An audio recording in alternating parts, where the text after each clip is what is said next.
Kwento ng 3 araw pagkatapos ng tuluyang paghihiwalay namin. Sakto 5:00 ng umaga, tumawag ang dati kong biyenan at inuutusan akong umuwi para magluto ng handa para sa pista ng pamilya. Natahimik ako sandali at saka sumagot, "Sino po sila?" Inaanyayahan ko kayong subaybayan ang kwentong ito. Huminto ang provincial bus mula sa probinsya papuntang Metro Manila sa bukana ng Eskinita bandang 6:00 ng gabi. Hila-hila ko ang isang malaking plastik na maleta sa likuran habang si Juancho naman ay bitbit ang 2 malalaking paper bag ng pasalubong, nagmamadaling naglakad papunta sa gate ng bahay nila. Ang 3 palapag na bahay ay nakatago sa looban ng isang masikip na eskinita sa Sampaloc, Maynila. Ang asul na pintuang bakal nito ay kinakalawang at nagbabakbak na ang pintura. Pag-akyat pa lang sa hakbangan, ibinaba agad ni Juancho ang mga dala niya sa baldosa ng sala. Agad siyang dumukot ng isang makapal na brown envelope mula sa kanyang jacket at dumiretso sa kwarto ni Mama Teresita sa unang palapag. Inayos ko ang aking sapatos sa istante. Inilagay ang maleta sa gilid ng hagdan at sumunod sa asawa ko para magmano sa aking biyenan. Nakaawang ang pinto ng kwarto, kaya nakita kong iniabot ni Juancho ang envelope kay Mama Teresita gamit ang 2 kamay. Sabi ni Juancho, naroon daw ang 35,000 pesos niyang sweldo para sa buwang ito at ang 70,000 pesos na pakimkim at regalo galing sa mga katrabaho namin noong kasal. Ibinigay niya ang lahat sa kanyang ina para hawakan at panggastos sa bahay. Bumangon si Mama Teresita mula sa kama at inabot ang envelope. Binuksan niya ito. Mabilis na binilang ang tumpok ng pera, tumango, at saka itinago ang lahat sa isang maliit na vault sa tabi ng kanyang kama. Nanigas ako sa kinatatayuan ko sa pasilyo. Bago pa man kami ikasal, napag-usapan na namin ni Juancho na ang aming mga sweldo ay pagsasamahin sa isang joint bank account para sa aming kinabukasan, at ang matitira lang ang ibibigay namin bilang tulong sa aming mga magulang. Ngayong araw, kusa niyang ibinigay ang buong conjugal na pera namin sa nanay niya nang hindi man lang nakikipag-usap sa akin kahit isang salita. Nang mailak na ng maayos ang vault, lumingon si Mama Teresita at nakita akong nakatayo sa pinto. Lumapit siya, hinila ang isang upuang kahoy at sinabihang maupo ako sa may lamesa sa sala. Nagsalin siya ng malamig na tubig, itinulak ito palapit sa akin at nagsimulang maglatag ng napakaraming batas. Sabi niya, ang pamilyang ito ay may mataas na pamantayan at tradisyon. Ang bagong manugang daw ay dapat sumunod sa mga patakaran ng bahay mula sa pananalita hanggang sa oras ng paggising. Simula bukas, kailangan kong mag-alarm ng 5:30 ng umaga para maglinis ng bahay, pumunta sa talipapa para bumili ng sariwang sangkap, at ipaghanda ng almusal ang buong pamilya. Mahigpit niyang ipinagbawal ang pagkain sa mga karinderiya o pag-order ng fast food dahil bukod sa magastos ay hindi raw sigurado kung malinis ang pagkakagawa. Tungkol naman sa sweldo ko bilang isang accountant, iniutos niya na sa 25,000 pesos kong sahod kada buwan, 20,000 pesos ang dapat kong ibigay sa kanya. Ang perang ito daw ay gagamitin para sa grocery, kuryente, tubig, internet, at adult diapers para kay Papa Francisco, ang aking biyenang lalaki. Ang natitirang 5,000 pesos ay iyon lang ang pwede kong gamitin para sa pamasahe, panggas ng motor, cellphone load, at pangregalo kung may kasal ang mga kaibigan ko.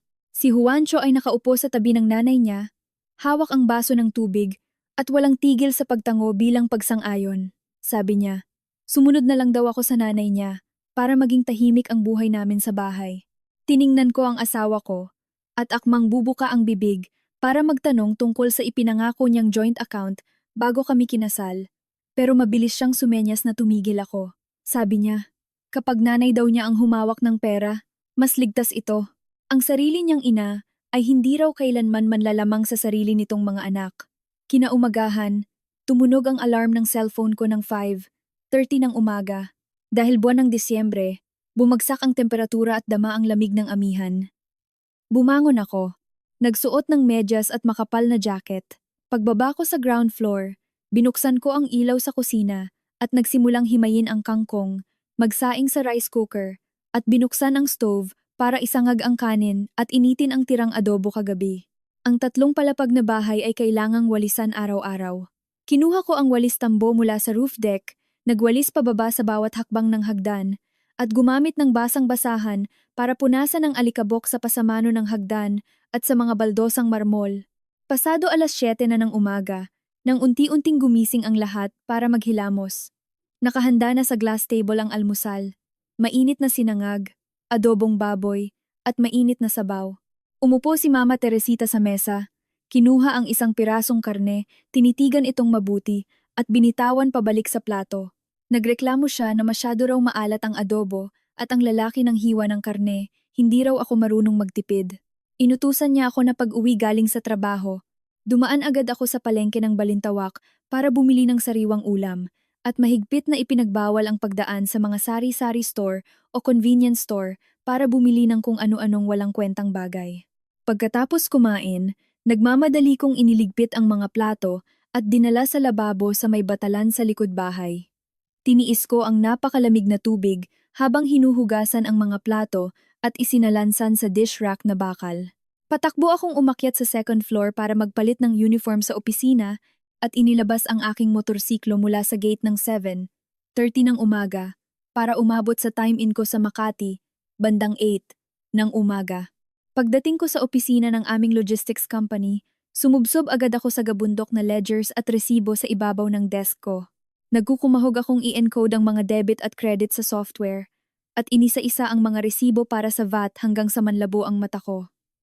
Nang mag-uwian ng 5:30 ng hapon, inaya ako ng mga katrabaho kong kumain ng fishball at kwek-kwek sa labas at uminom ng milk tea. Napilitan akong tumanggi at nagdahilang marami akong gawaing bahay. Mabilis kong pinaandar ang motor at dumiretso sa talipapa na 5 kilometro ang layo sa bahay. May hawak na 300 pesos. Nagkalkula ako.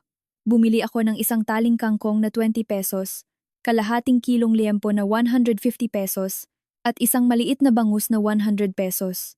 Punong-puno ang manibela ko ng mga plastic bag habang nagmamaneho pa uwi.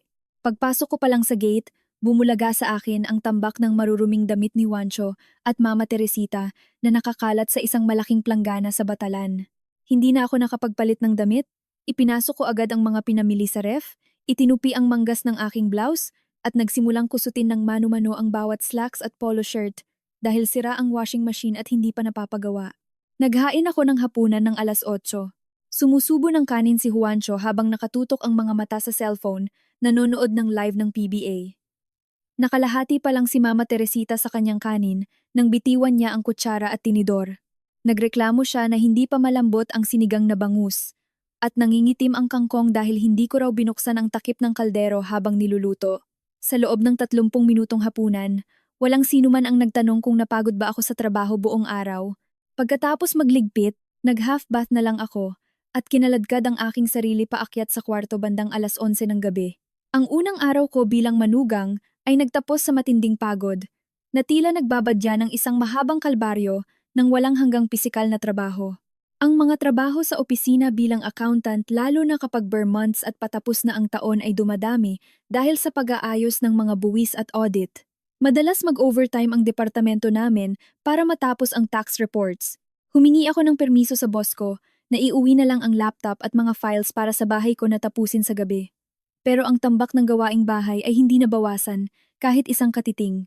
Tuwing madaling araw, bitbit ko ang aking asul na eco bag at naglalakad palabas sa talipapa sa kanto para mamili ng pagkain para sa buong araw. Isang araw, dumaan ako sa suki kong tindero ng karne at bumili ng kalahating kilong kasim at buto-buto para ipansigang. Umabot ng 200 pesos ang lahat. Pag-uwi ko sa bahay, nakatayo at nag-aabang na si Mama Teresita sa pintuan ng kusina. Hinalungkat niya ang aking eco bag, sinusuri ang bawat plastic at inilabas ang karne.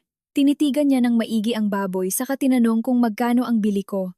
Nang sabihin ko ang presyo, padabog niyang pinalo ang mesa at nagsalita ng pasigaw.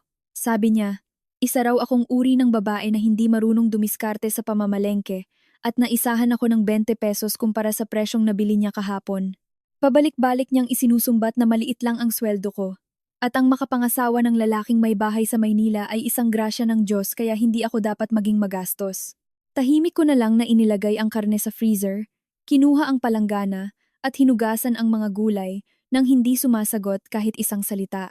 Pagkatapos maghugas ng kamay gamit ang sabon, Kinuha ko ang mop at isang timba na may Zonrox at umakyat sa third floor. Pinagpawisan ako ng husto habang pinupunasan ang bawat baitang ng hagdan, piga ng piga sa mop hanggang sa mabasa ng pawis ang kilikili ng aking blouse. Nang hapong iyon, biglang bumuhos ang malakas na ulan kasama ng malakas na hangin. Nakasuot lang ako ng manipis na raincoat habang nagmomotor pa uwi galing opisina. Tumalsik ang putik sa laylayan ng slacks ko at tumagos ang ulan sa loob ng damit ko.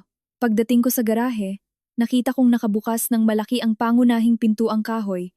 Pinasok ng ulan ang bahay, nabasa ang mga sofa sa sala at bumaha hanggang sa carpet. Si Mama Teresita ay nakadekwatro habang nanonood ng teleserye sa kwarto niya sa second floor. Nang marinig ang ugong ng motor ko, sumigaw siya at inutusan akong kumuha agad ng basahan at walis para tuyuin ang sahig dahil baka madulas si Papa Francisco at mabalian ng buto. Nagmamadali kong hinubad ang raincoat at isinampay. Tumakbo sa kusina para kumuha ng basahan at itinulak ang tubig palabas ng balkonahe. 3 beses kong pinunasan ng tuyong basahan ang kahoy na sahig bago ako nakapagpalit ng damit. Pagkatapos nito, naghiwa na ulit ako ng karne, naghimay ng gulay, at nagluto ng hapunan para sa pamilya.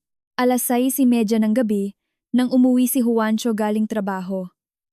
Inihagis niya ang kanyang leather bag sa sofa at dumiretso sa banyo at binuksan ang heater.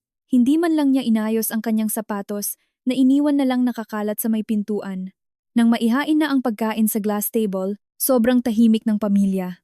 Tanging ang kalansing lang ng kutsara at tinidor ang naririnig. Pagkatapos kumain, dinala ko ang mga plato sa labas para hugasan sa batalan. Matapos banlawan ng 3 beses para maalis ang sabon, inayos ko ang mga plato sa lagayan at umakyat sa kwarto namin sa second floor. Pagbukas ko ng pinto, nakita ko si Juancho na nakahiga sa kama, nag-i-scroll sa TikTok. Umupo ako sa gilid ng kama at nagpaliwanag sa kanya tungkol sa sobrang pagod ko nitong mga nakaraang araw. Nakiusap ako na kausapin niya ang nanay niya na payagan akong kumuha ng kasambahay o tagalinis kahit 2 beses lang sa isang linggo para maglinis ng bahay at banyo. Nilinaw ko na ang bayad sa tagalinis ay nasa 500 pesos lang kada araw at kukunin ko ito mula sa natitira kong 5,000 pesos na allowance. Hindi ko gagalawin ang pondong hawak ni Mama Teresita. Pagkarinig ni Juancho sa mungkahi ko, ibinaba niya ang cellphone sa kama at tiningnan ako ng masama. Agad niyang ibinasura ang ideyang iyon. Sabi ni Juancho, maliit lang naman daw ang bahay, 3 o 4 na tao lang ang nakatira, paikot-ikot lang ang gawaing bahay tulad ng pagsasaing at pagwawalis. Bakit pa raw kailangang magbayad ng ibang tao at mag-aksaya ng pera? Sabi niya, ang nanay daw niya ay matanda na at may mga sakit, kaya kung magreklamo man ito paminsan-minsan, iyon ay dahil gusto nitong turuan ang mga anak at mapanatiling malinis ang bahay. Binitawan ni Juancho ang isang matalim na salita. Bilang manugang, lunukin mo na lang kung anong sabihin ni Mama. Hindi ka naman mamatay kung magpaparaya ka ng kaunti, huwag kang umastang donya. Pagkasabi noon, hinila niya ang kumot hanggang ulo, tumalikod sa akin at nakatulog. Naiwan akong nakaupo at tulala sa kama.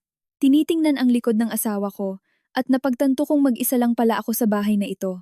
Kinabukasan, nagpatuloy ang lahat na parang isang nakaprogramang sistema.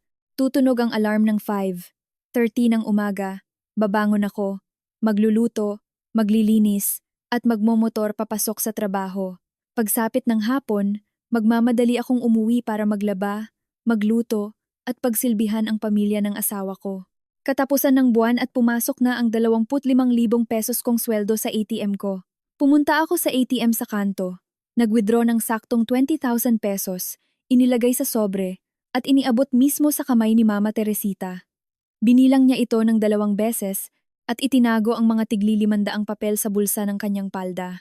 Ipinagbigay alam niya na sa susunod na buwan ay tataas daw ang Meralco dahil madalas mag-aircon, kaya inutusan niya akong magdagdag ng 1,500 pesos. Napilitan akong tumango at sumang-ayon. Nang kuwentahin ko ang natitirang pera ko sa wallet, kailangan ko itong pagkasyahin para sa gasolina ng motor, load, at tanghalian sa opisina. Kaya madalas tuwing lunch break, hindi na ako sumasama sa mga katrabaho ko sa karinderiya. Nagbabaon na lang ako sa Tupperware ng tirang kanin at ulam mula pa kagabi. Imi-microwave ko iyon ng 3 minuto at magmamadaling kakainin sa desk ko. Pagkatapos kumain, Ididukdok ko ang ulo ko sa mesa para umidlip ng 15 minuto bago bumalik sa paggawa ng tax reports. Pag-uwi ko ng gabi, pagbukas ko pa lang ng gate ay rinig ko na ang malakas na sigaw ni Mama Teresita. Yung asong dalmatian pala ng kapitbahay ay nakawala at tumae sa gilid ng aming garahe. Inutusan niya akong kumuha ng 2 timba ng tubig, buhusan ito at kuskusin ng brush ang bawat pulang baldosa. Habang kinukuskus ko ang sahig, narinig ko si Mama Teresita. Nakausap ang mga kumare niya sa kabilang bakod. Malakas ang boses niyang nagyayabang. Ang manugang ko. Napaamo ko ng husto. Susunod sa lahat ng iutos ko. Mabait at masipag sa gawaing bahay. Pinatay ko ang gripo. Itinabi ang timba sa gilid ng pader. Naghugas ng kamay gamit ang antibacterial soap at pumasok sa kusina. Ang amoy ng ginigisang bawang at patis ay kumapit na sa damit ko. Bawat araw na lumipas, pakiramdam ko ay isa akong makinang nagtatrabaho ng walang bayad. Isang alipin na binabayaran lang ng malamig na tirang pagkain, isang sulok ng kama para tulugan, at walang katapusang masasakit na salita. Isang umaga ng Miyerkules, habang naghahalo ako ng nilugaw na may giniling sa stove, nakarinig ako ng napakalakas na kalabog mula sa second floor. Nabitawan ko ang sandok sa marmol na mesa, pinatay ang kalan, at nagtatakbo paakyat sa hagdan. Nakabukas ang pinto ng kwarto ng mga biyenan ko. Nakabulagta si Papa Francisco sa sahig na gawa sa kahoy. Naninigas ang kanyang mga braso at binti. Tabingi ang kanyang bibig at umuungol siya ng mga tunog na hindi maintindihan. Si Mama Teresita naman ay nakasiksik sa gilid ng pader malapit sa cabinet, namumutla at nanginginig, nakahawak ng mahigpit sa kanyang damit. Tumakbo ako para alalayan ang ulo ni Papa Francisco at sumigaw para tawagin si Juancho mula sa kabilang kwarto. Nagkukumahog kaming kumuha ng cellphone para tumawag ng ambulansya. Makalipas ang 15 minuto, dumating ang ambulansyang umaangil ang sirena sa tapat ng eskinita. Inilipat ng mga medic si Papa Francisco sa stretcher at idiniretso sa emergency room ng Philippine General Hospital, PGH. Pagkatapos ng 2 oras ng MRI at CT scan, kinumpirma ng doktor na nagkaroon siya ng matinding stroke. Paralisado ang buong kaliwang bahagi ng kanyang katawan at nawalan siya ng kakayahang kontrolin ang kanyang pag-ihi at pagdumi. Sa cashier ng ER, inutusan kami ng nurse na magbigay agad ng 50,000 pesos bilang down payment para ma-admit siya. Lumingon ako kay Juancho, naghihintay. Hinalungkat niya ang kanyang itim na wallet at nakakuha lang ng 500 piso. Si Mama Teresita na nasa tabi ay mabilis na nagdahilan na sa sobrang pagmamadali, nakalimutan daw niya ang susi ng kanyang vault sa bahay. Wala akong ibang pagpipilian. Kinuha ko ang cellphone ko at binuksan ang banking app. Inilipat ko ang buong 50,000 pesos mula sa aking personal na ipon para bayaran ang down payment ng ospital. Sa loob ng 15 araw na na-confine si Papa Francisco sa ICU, 2 beses lang dumalaw si Juancho bandang 8:00 ng gabi. Tatayo lang siya doon, titingnan ang tatay niya ng ilang minuto, magtatanong ng kaunti kung kumakain ba ito, at magdadahilan na marami silang project sa kumpanya, kaya kailangan na niyang umuwi para magpahinga. Si Mama Teresita naman ay nagdahilan na matanda na siya, natatakot sa amoy ng ospital, at baka daw mahawa siya ng sakit sa baga, kaya hindi man lang siya tumuntong sa ospital kahit isang beses. Ako lang mag-isa ang nag-asikaso ng lahat, mula sa pagtakbo sa kantin para bumili ng pagkain, pagbabayad ng mga pang-araw-araw na bills sa billing section, hanggang sa pagbabantay sa tabi ng kanyang kama. Itinuro sa akin ng doktor kung paano mag-massage, kaya araw-araw, 3 beses kong minamasahe ang kanyang mga binti at braso para hindi manigas ang mga joints niya. Sa umaga, nakiusap ako sa HR namin na payagan akong mag-work from home. Dala-dala ko ang laptop ko sa hallway ng PGH, nagtatype ng tax reports at pasilip-silip sa kwarto para i-check ang swero niya. Tuwing tanghali, tatakbo ako para bumili ng pagkain. At sa gabi ay puyat akong nagbabantay kapag paubos na ang swero para matawag ang nurse.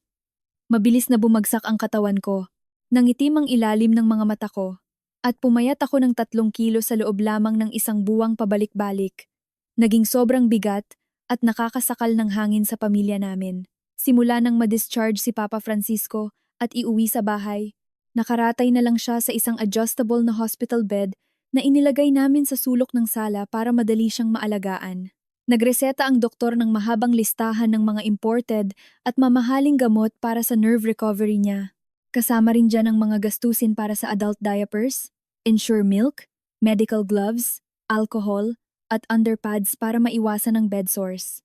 Nang kwentahin ko, umaabot sa 60,000 pesos kada buwan ang gastos na bumabagsak sa balikat ko.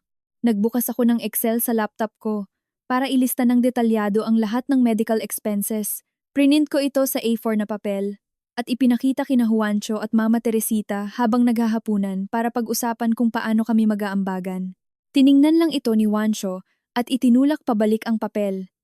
Nagbuntong hininga siya at sinabing bagsak daw ang ekonomiya ngayon at nag-cut ng bonus ang kumpanya nila. Wala raw siyang sobrang cash para mag-ambag. Si Mama Teresita naman ay panay ang ngiwi. Sabi niya, yung pera sa vault ay idineposito na niya sa BDO bilang time deposit. Kung kukunin daw niya bago ang maturity date, mawawala ang interest. Ang ending, ang buong bigat ng pinansyal na responsibilidad ay bumagsak sa aking personal na ipon, ang halos 1.2 milyong piso na naipon ko mula noong dalaga pa ako sa pagtatrabaho bilang accountant. Ang pagod ko ay hindi lang natapos sa problema sa pera. Nawalan ng kontrol sa pagdumi si Papa Francisco. Lahat ng pag-inom, pagkain, pag-ihi, at pagdumi ay nagaganap doon mismo sa kama sa sala. Isang hapon, tumae si Papa Francisco sa diaper niya, at ang nakakasulasok na amoy ay kumalat sa buong first floor. Si Mama Teresita, na nanonood ng TV Patrol, ay nagmamadaling tinakpan ang ilong, tumakbo paakyat sa second floor, at nilock ang pinto. Si Juancho naman, kararating lang at ipinaparada ang motor niya. Pero nang maamoy niya iyon, pinaandar niya ulit ang motor at dumiretso sa kanto para uminom ng San Miguel beer. Ako, nakararating lang din galing trabaho at hindi pa nakakapagtanggal ng bag, ay itinupi ang manggas ko at nagsimulang maglinis. Tumakbo ako sa banyo, nagtimpla ng maligamgam na tubig sa palanggana, naghanda ng malinis na tuwalya at nagsuot ng gloves. Nahirapan ako sa pag-ikot sa halos 70 kilong katawan ng aking biyenan. Tinanggal ko ang diaper na puno ng tae, inikot ito, at itinapon sa basurahan. Ginamit ko ang basang tuwalya para punasan ang likod at puwet niya, nilagyan ng anti-rash powder, at maingat na isinuot ang bagong diaper. Pagkatapos, inipon ko ang mga maruruming bedsheet, ibinabad sa timba, at nag-spray ng air freshener sa buong sala. 10:00 na ng gabi nang umuwing lasing si Juancho at ibinagsak ang sarili sa sofa. Bumaba rin si Mama Teresita mula sa itaas at inutusan akong ipagluto siya ng instant noodles na may itlog dahil nagutom daw siya. Inilapag ko ang mainit na noodles sa mesa, tumayo ng tuwid, at nagmungkahi na magpalitan kami ng shift sa gabi para igalaw-galaw si Papa kada 2 oras para hindi magkasugat sa likod. Agad na sumimangot si Mama Teresita, hinimas ang magkabilang sentido niya. Nagreklamo siya na inaatake siya ng vertigo at high blood. Sabi niya, kung babangon daw siya sa gabi at mahilo tapos bumagsak, lalo lang kaming magkakaproblema. Si Juancho naman, na umiinom ng malamig na tubig, ay nakisali rin sa pagrereklamo. Sabi niya, may hinahabol silang project sa kumpanya, kailangan niya ng 8 oras na tulog para makaharap sa mga kliyente kinabukasan, kaya hindi raw siya pwedeng magpuyat. Nagcamping ang mag-ina at mabilis na umiwas sa anumang responsibilidad sa pag-aalaga kay Papa Francisco. Nang gabing iyon, hindi ako nakatulog. Tuwing 2 oras, babangon ako mula sa banig. Bababa para ibaling ang posisyon ni Papa, i-check ang diaper niya, at papainumin siya ng maligamgam na tubig. Habang nakikita kong tumutulo ang luha sa mga mata ni Papa Francisco sa sobrang kawalang lakas niya, naintindihan ko na ang mga susunod na araw ay magiging isang mag-isang laban na walang sinumang kasama o karamay. Sa mga sumunod na buwan, tuluyan nang nagulo ang buhay ko. Ang departamento namin sa opisina ay nagmamadali para sa third quarter closing. Napakaraming resibo at invoices ang kailangang i-process. Kinailangan kong i-adjust ang alarm ko sa 4:00 ng madaling araw para makapaglinis ng katawan, magpalit ng diaper ni Papa, at magluto at magpakain sa kanya ng lugaw. Pagkatapos ng lahat ng gawaing bahay, magmamadali akong magmotor papasok sa opisina. Pagsapit ng 12:00 ng tanghali, imbes na kumain kasama ng mga katrabaho ko, nagmomotor ako ng higit 10 kilometro sa gitna ng matinding sikat ng araw pauwi ng bahay. Umuuwi ako para lang silipin at palitan ang diaper ni Papa Francisco dahil baka tumain na naman siya. Madalas, nadadatnan ko siyang nakahiga sa sarili niyang dumi dahil sa epekto ng antibiotics na nagtatae sa kanya. Ang baho ay kumakalat mula sa sala hanggang sa garahe. Si Mama Teresita naman ay nakasuot ng face mask, nakadekwatro sa sofa, nag-i-scroll sa Facebook at TikTok sa cellphone niya, at hindi man lang humawak ng basahan o nagbukas man lang ng exhaust fan. Nakaupo lang siya roon. Hinihintay akong umuwi para utusan. Pagkakita niya sa akin na naghuhubad ng helmet sa pinto, agad siyang maninigaw at uutusan akong itapon ang bag ko at maglinis dahil hindi na raw niya matiis ang baho. Mabilis kong itutupi ang manggas ko, magsusuot ng gloves, at magpapakahirap na linisan si Papa habang inilalagay ang mga maruming bedsheet sa washing machine. Kakagatin ko na lang ang biniling tinapay sa kanto, iinom ng tubig, at sasakay ulit ng motor pabalik ng Makati para umabot sa 1:30 PM na shift. Dahil sa pabalik-balik at mga emergency, madalas akong nalalate at napaaga ng uwi. 2 beses na akong ipinatawag ng HR manager para pagsabihan dahil naaapektuhan daw ang deadline ng aming team. Isang Biyernes ng gabi, umuwi si Juancho galing sa inuman kasama ng kliyente ng sobrang late na. Pumasok siya sa bahay, nang pasuray-suray bandang 11:00, inihagis ang bag sa glass table at humiga sa sofa. Hawak ko ang isang palangganang may maligamgam na tubig at asin para punasan si Papa bago siya matulog. Bumaba si Mama Teresita mula sa hagdan, tinapik si Juancho para gumising, at nagpatawag ng family meeting. Tumikhim siya, at nagsimula na naman salita niya tungkol sa kalusugan niya. Sabi niya, umaatake na naman ang vertigo niya, at umiikot ang paningin niya. Kailangan daw niyang kumapit sa pader pag naglalakad. Hinampas niya ang likod niya at nagreklamo sa rayuma. Idineklara niya na 65 anyos na siya. Matanda at mahina na, hindi na raw niya kayang buhati ng 70 kilong katawan ni Papa Francisco, lalong hindi niya kayang maglinis ng tae nito. Si Juancho, habang minamasahe ang noo niya, ay sumuporta sa nanay niya. Sabi niya, inilagay daw siya ng boss niya sa core sales team, ang laki daw ng kota niya. Araw-araw kailangan niyang mag-entertain ng kliyente, makipag-inuman hanggang hating gabi. Iginigiit niya na siya na lang daw ang haligi at breadwinner ng pamilya, kaya kailangan niyang ingatan ang katawan niya para kumita ng pera at hindi pwedeng magpuyat para mag-alaga ng may sakit. Matapos nilang ilista ang lahat ng rason para takasan ang responsibilidad, ibinaling ni Mama Teresita ang atake sa akin. Inutusan niya ako na bukas din ay pumunta ako sa HR namin at magpasa ng resignation letter para maging full-time caregiver ni Papa Francisco sa bahay. Nabigla ako. Nabitiwan ko ang basahan sa palanggana at tumalsik ang tubig sa sahig. Nagpaliwanag ako sa kanila na stable ang trabaho ko bilang accountant at ang 25,000 kong sweldo ay malaking tulong sa pambili ng diapers at gamot. Iminungkahi ko na kumuha na lang kami ng professional caregiver mula sa ahensya. Ang sweldo daw noon ay nasa 20,000 pesos kada buwan at ako na ang sasagot doon pati sa pagkain niya. Nang marinig ni Juancho na maglalabas ako ng pera para magbayad ng tao, malakas niyang hinampas ang mesa. Binasura niya ang ideya ko. Sumigaw si Juancho, "Ang sweldo mo ay 25,000. Ibabawas ang 20,000 para sa tagapag-alaga at 5,000 para sa pagkain niya. E di para ka na ring nagtrabaho ng libre para lang bumuhay ng ibang tao." Ikinatwiran pa ni Juancho na ang pagpapasok ng ibang tao sa bahay ay magastos at mapanganib. Baka raw magnakaw ito o sakta ng tatay niya kapag walang tao. Dugtong naman ni Mama Teresita, ginamitan niya ako ng matinding pangongonsensya. Pinalo niya ang dibdib niya at sinabing, "Bilang manugang, kumakain ka ng grasya ng bahay na ito. Ngayong naghihingalo ang biyenan mo, ikaw ang dapat mag-alaga at hindi ibang tao." Ginamit niya ang tradisyon at obligasyon. Dinuro niya ako sa mukha, kung ipipilit mong magtrabaho at pabayaang mamatay at mabulok ang tatay ng asawa mo nang walang nag-aalaga, ikaw ang magdadala ng kasalanan na, yan, at isusumpa ka ng buong angkan namin habang buhay. Sunod-sunod ang pang-iipit at panunumbat nilang mag-ina, hanggang sa hindi na ako makasagot. Tiningnan ko ang hospital bed sa sulok, pilit iginagalaw ni Papa Francisco ang kanyang kanang kamay na hindi paralisado, at umuungol ng mga walang kahulugang tunog. Kitang-kita sa mga mata niya ang matinding pagod at kawalang pag-asa. Tahimik kong piniga ang basahan, tumalikod, at ipinagpatuloy ang pagpupunas sa biyenan ko bilang pagtatapos sa usapan. Kinaumagahan, pumasok ako sa opisina ng mas maaga ng 30 minuto. Tambak pa rin ang desk ko ng mga red ribbon receipts at bank statements na hindi ko pa na-i-encode. Binuksan ko ang computer, nagbukas ng MS Word, at nag-type ng isang maikling resignation letter. Ang dahilan, may matinding sakit ang kapamilya at kailangan ng full-time care, kaya humihingi ako ng agarang pag-alis bago pa ang 30-day notice. Hawak ng HR manager ang papel ko. Tiningnan ako ng may awa. Sigurado ka ba dito? Mahirap makahanap ng trabaho bilang general accountant na may magandang sweldo ngayon lalo na't patapos na ang taon. Pilit akong ngumiti.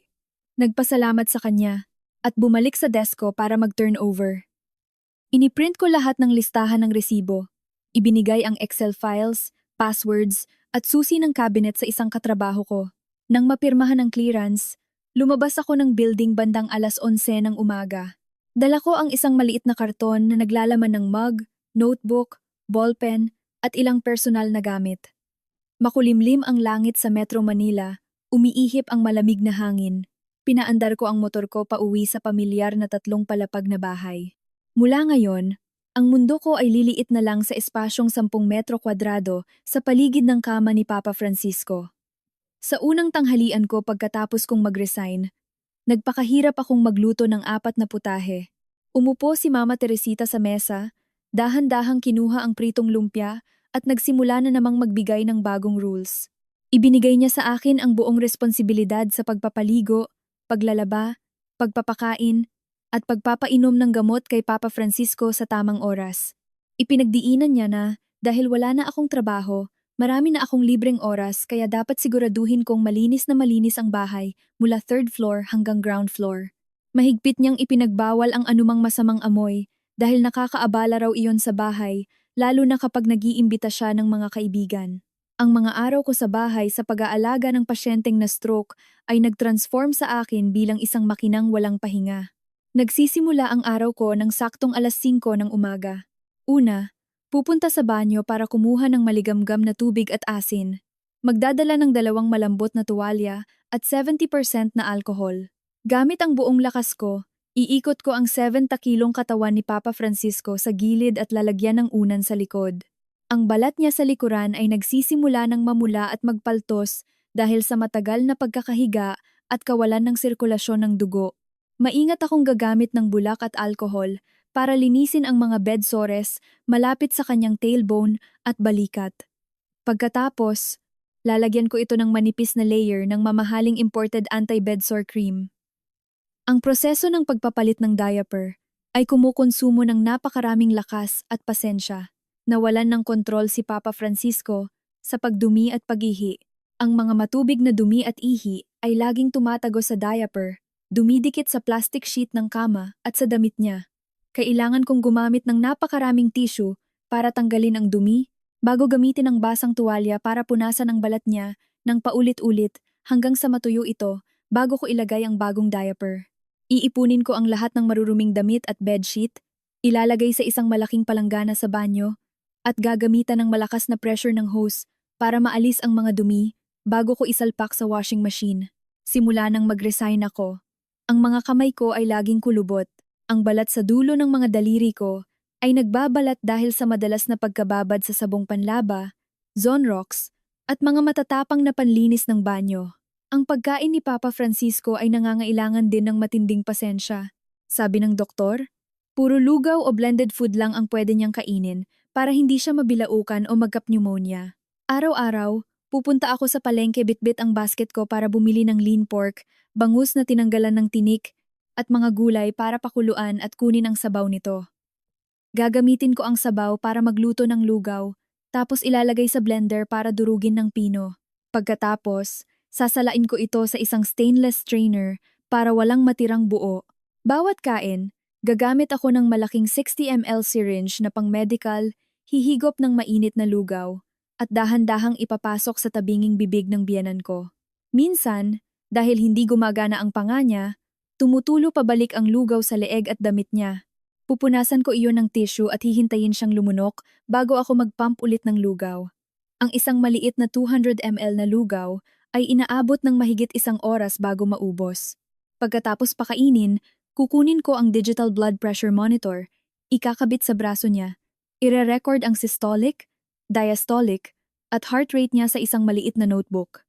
Pagkatapos, bubuksan ko isa-isa ang mga gamot niya sa puso, pang-maintenance ng high blood at blood thinner, dudurugin iyon hanggang maging powder. Ihahalo ko iyon sa maligamgam na tubig at ipapainom sa syringe. Lahat ng ito ay dapat eksakto sa oras, ayon sa inutos ng doktor. Walang pwedeng maging pagkakamali kahit kaunti. Ang gastos para sa pasyente ay lalong lumaki. Pagdating ng 3 buwan, ang gastos sa pagbili ng branded na adult diapers, Ensure Gold, mga gamot na hindi sakop ng PhilHealth, at mga medical supplies tulad ng suction tubes at gloves ay umabot na ng higit 60,000 pesos. Isang gabi, pagkatapos kong maglinis ng mga pinggan, dinala ko ang notebook na listahan ng mga gastos at ang mga resibo mula sa Mercury Drug papunta sa mesa sa sala. Nakiusap ako kina Juancho at Mama Teresita na tingnan ang computation para makaambag sila. Kinuha ni Juancho ang notebook, tiningnan ang kabuuan, at ibinagsak sa salamin na mesa. Nagsindi siya ng sigarilyo, humithit, at nagbuga ng usok sa sala. Nagreklamo siya na gipit sila. Nagdahilan si Juancho na 2 buwan na raw siyang hindi sinasahuran ng kumpanya kaya wala na siyang cash para mag-ambag. Si Mama Teresita naman na abala sa pagpapahid ng aloe vera lotion sa kamay niya, nang marinig ang usapang pera, ay nagtaas agad ng boses. Idineklara niya na ang 1.2 million niyang naipon sa vault ay inilagay na niya sa BDO time deposit na may 12-month lock-in. Kung kukunin daw niya ng maaga, mawawala ang 35,000 pesos niyang interes. Iginigiit niya na ang pagbabayad ng ospital ay responsibilidad ng mag-asawa bilang mga anak. Wala raw siyang obligasyong galawin ang retirement fund niya. Tumayo si Juancho, kinuha ang cellphone at sigarilyo, at lumabas sa garahe para manigarilyo, at iniwan akong nakaupo sa sofa kasama ng mga resibong walang pambayad. Hindi ko pwedeng hayaang matigil ang blood thinner ni Papa o gumamit ng maruming diaper na magiging sanhi ng UTI. Nagdesisyon akong kunin ang aking personal na ipon. Ito ay bank account ko na naglalaman ng mahigit 1.2 milyong piso na pangalan ko ang nakalagay, na pinaghirapan kong ipunin sa loob ng 5 taon bilang accountant bago pa ako nagpakasal kay Juancho. Ang plano ko sana para sa perang ito ay ipang negosyo o kaya ay panggastos kapag nanganak ako.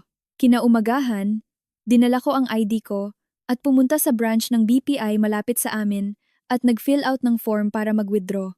Ipinatransfer ko agad ang 50,000 pesos sa isang malaking botika malapit sa ospital para mabayaran ang utang sa gamot ngayong buwan.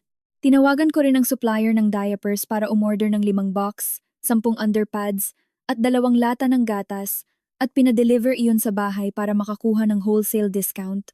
Paunti-unti, libu-libong piso ang nababawas sa bank account ko kada buwan, kapalit ng pag-usad ng buhay ni Papa Francisco sa kanyang kama. Isang hapon, habang gumagamit ako ng syringe para painumin ng fresh orange juice si Papa, bigla siyang inubo ng malakas at namula ang mukha niya. Agad kong hinugot ang syringe, inihilig siya patagilid, at ginamit ang palad ko para dahan-dahang tapikin ang likod niya para lumabas ang plema. Nang humupa na ang pag-ubo niya, nakita kong tumutulo ang luha sa kanyang kulubot na pisngi. Tiningnan ako ng kanyang malalabong mata nang may matinding kawalang lakas. Alam niya ang lahat ng paghihirap at gastos na ginagawa ko. Pero dahil paralisado ang kalahating katawan niya, wala siyang masabing salita para ipagtanggol ako. Tahimik kong kinuha ang tissue at pinunasan ang mga luha niya, inayos ang kumot, nilinis ang paligid, at bumaba sa kusina para himayin ang malunggay para sa hapunan. Ang pagkakaiba ng pamumuhay naming lahat sa bahay ay lalong naging kitang-kita, habang ako ay nagkukumahog mula umaga hanggang gabi sa mga walang pangalang gawaing bahay at sa pag-aalaga ng may sakit. Si Mama Teresita naman ay parelax-relax lang at nag-enjoy sa buhay ng isang mayamang retirado. Simula nang mag-resign ako, ipinaubaya na niya sa akin ang lahat-lahat mula palengke, pagluluto, paglilinis, at paglalaba. Hindi siya humahawak ng kahit anong trabaho, kahit nga ang paghawak ng walis tambo para walisin ang mga tuyong dahon sa garahe. Araw-araw, gumigising siya ng 7:00. Binubuksan ang kabinet niya para mamili ng mga magagarang damit o silk dresses. Uupo siya sa harap ng vanity mirror, maglalagay ng pulang lipstick, magkikilay ng maayos, at bibitbitin ang kanyang signature bag papuntang plaza o sa covered court ng barangay para magzumba kasama ang mga kaibigan niya. Pagkatapos magzumba ng 9:00, magyayaya silang mga senior citizens na kumain ng beef mami at magkape habang nagchichismisan. Uuwi lang siya ng bahay ng 12:00 ng tanghali sakay ng taxi para mananghalian. Sa hapon, madalas siyang pumunta sa Quiapo Church para magnovena o kaya uupa ng tricycle papunta sa iba't ibang barangay para makipagpusoy o majong sa mga kumare niya. Tuwing aalis siya, mag-i-spray pa siya ng mamahaling pabango. Ang amoy ng imported niyang pabango ay sumasapaw sa amoy ng alcohol, antibiotics, efficacent oil, at amoy tae na laging pumapalibot sa higaan ni Papa Francisco. Ako naman, tuluyan ko nang nawala ang porma ko bilang isang maayos na office worker dati. Ang mga suot ko na lang lagi ay mga manipis na duster o luma at maluluwang na t-shirt para madaling gumalaw kapag nagbubuhat at naglalaba. Ang buhok ko ay laging nakapusod, gamit ang plastic na ipit. Nakalaylay ang mga buhok ko sa noo, basang-basa ng pawis. Pero wala akong oras para ayusin ito. Ang dati kong makikinis na kamay, na sanay sa pag-type sa keyboard, ay naging magaspang at may mga kalyo. Ang mga kuko ko ay laging pudpod at nakagupit ng sagad para hindi makalmot ang manipis na balat ng biyenan ko kapag pinapaliguan ko siya. Laging amoy gamot at ospital ang katawan ko.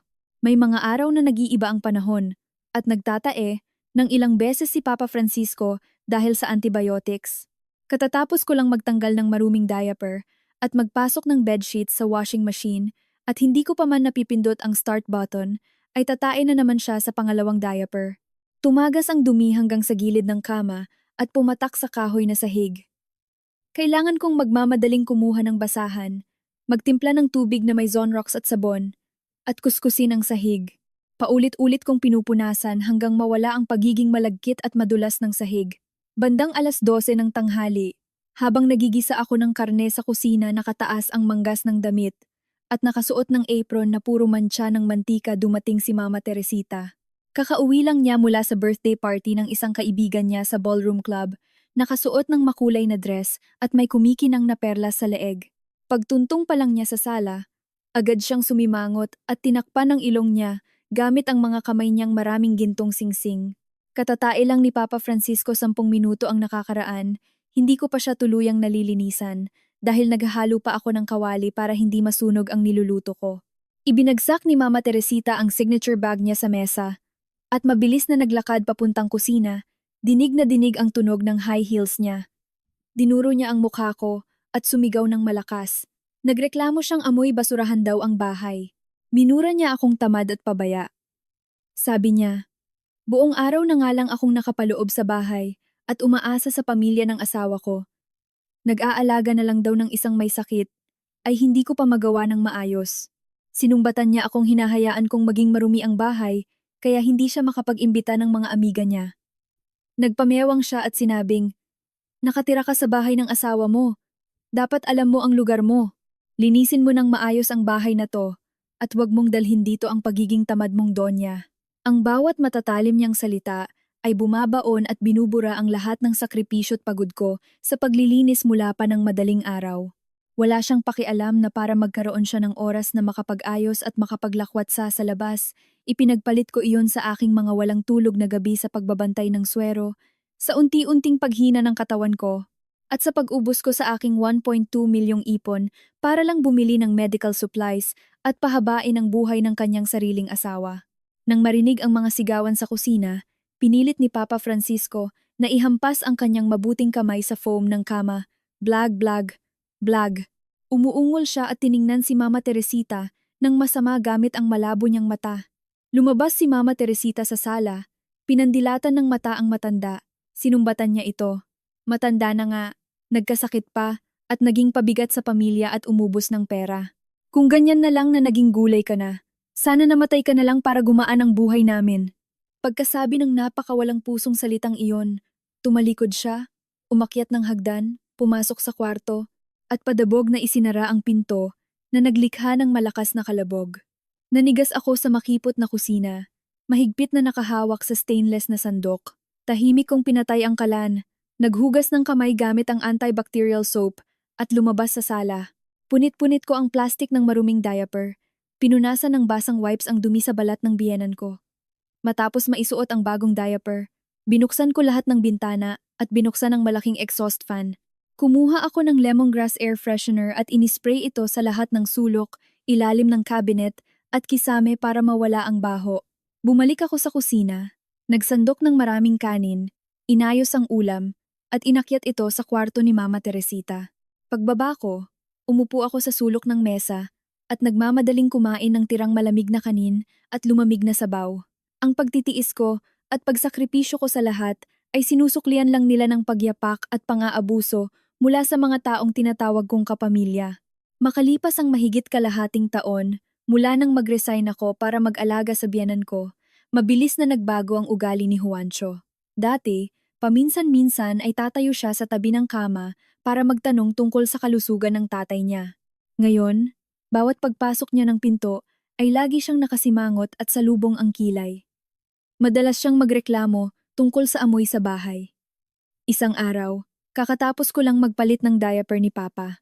Pag-uwi ni Juancho, pagdaan niya sa sala, nagpaypay agad siya ng kamay sa harap ng ilong niya. Naiinis niyang sinigawan ako na tamad daw akong maglinis kaya amoy ospital na hinaluan ng efficacent oil at tae ang bahay. Sinipa niya ang plangganang may tubig na pang-mop. Lumingon si Juancho at tiningnan ako mula ulo hanggang paa. Nakasuot ako noon ng lumang t-shirt, sabog ang buhok dahil buong araw akong abala sa kusina at paglalaba. Binitawan niya ang isang direktang pang-iinsulto.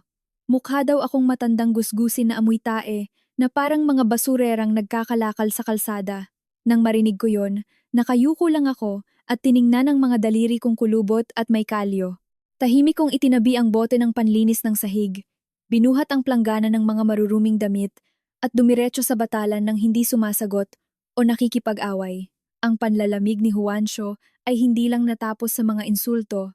Umiwas din siya sa anumang pisikal na pagiging mag-asawa namin. Simula nang mabedridden si Papa sa sala, inayos ko ang gamit ko at natulog sa banig sa gilid ng sahig sa sala para madali akong makabangon sa gabi para ibaling ang asawa at maglinis ng arinola.